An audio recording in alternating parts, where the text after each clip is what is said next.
So this particular question is, how much do they charge for a consultation? Consultations are different from the salary that you would get, if you want to call it a salary, or the payment, the money that you would get from a particular job.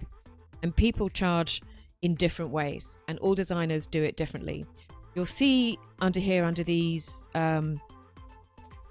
under this particular question, a couple of people have answered. So one, there's somebody called Jennifer who's charged, particular for whatever, for an hour they would charge.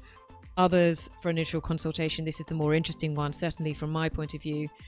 This is someone who's been doing something, as you can see, for a period of time, and they used to charge $175 for an initial consultation.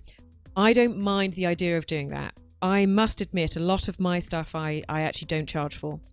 And I don't charge because I am waiting to see whether I like them and whether I can get on with them. So the consultation is actually really important. All of these things, all of this stuff I'm getting. All of it I'm getting whilst I see them. And that to me is worth something.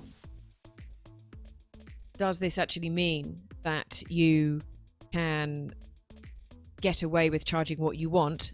No, you can't. But it does mean that you can charge if you want to. And it will do a few things, to be perfectly honest. It will put some people off. That's absolutely true. Will I say that that's incredibly important? Does it matter? Will you lose people? Yes, you will.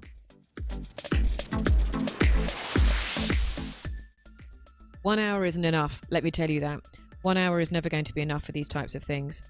2 hours is about right. And the reason why 2 hours is a good time, you will be clock watching. You'll literally just be either looking at your phone, your watch, whatever you're wearing, and my hour is up, or you've gone over the hour, and then you'll be thinking, maybe I should be charging an extra, in her case, £175 or $175, or wherever you are, whatever your denominations are. That's quite a lot. It is a good idea to let them know, because you are providing a service. This isn't just a chat.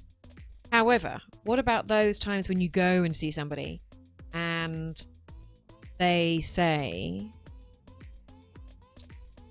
"Oh, I just want to get you around. I just need a few ideas. I'm thinking about this. I'm thinking about that." Then you're going because they want to pick your brain. These are the questions that you will get. So you have to ask yourself. I think this is the crux of it. You have to ask yourself: is this whole thing, are you prepared to charge for all of this? It is your knowledge. If you're starting out, you won't, they may ask you these sorts of things, but it's quite difficult. And the other question is do you tell people about your experience? You have to think about it when you're dealing with money. Is that some people, if they think that you are quite a new interior designer, they will expect to pay less. How much would I charge if I had to?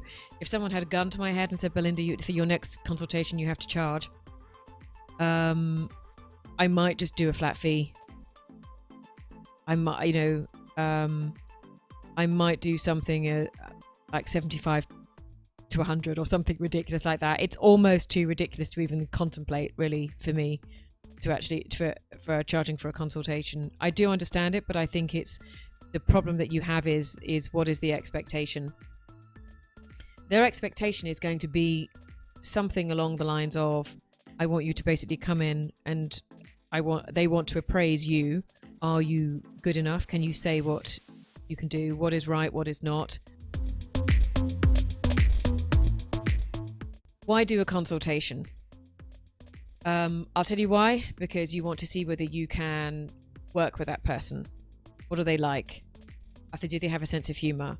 Are they quite cool, calm and collected, or are they on a knife's edge? Are they highly strung? Are they high maintenance? I want somebody who's low maintenance, because the job itself is going to be high maintenance.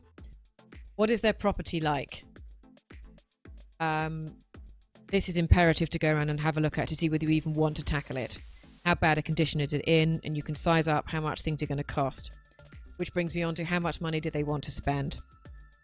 and you want them to spend not as much as they can. You just want to know a budget, roughly. That's all you want. It doesn't have to be down to pence. You just want roughly. An example.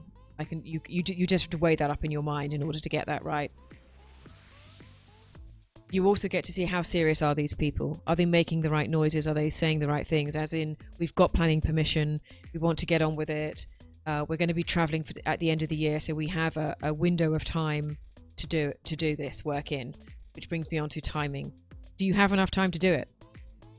One of the worst things you want to do is go to a consultation and someone to say, right, if we agree to you doing this, we'd like you to, give us a proposal by tomorrow night. We'll accept it by the end of the week, and could you start next week?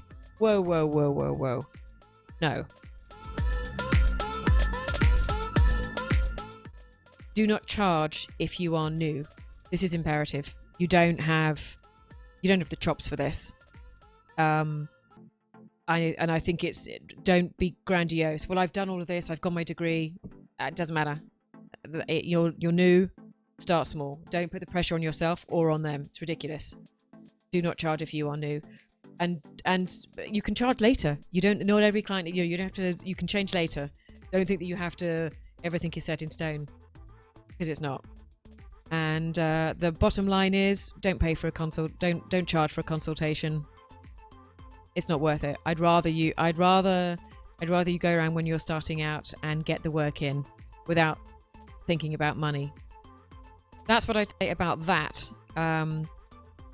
So I will put this I'll put this as a video up on YouTube to find it, and I will put this down in the notes below.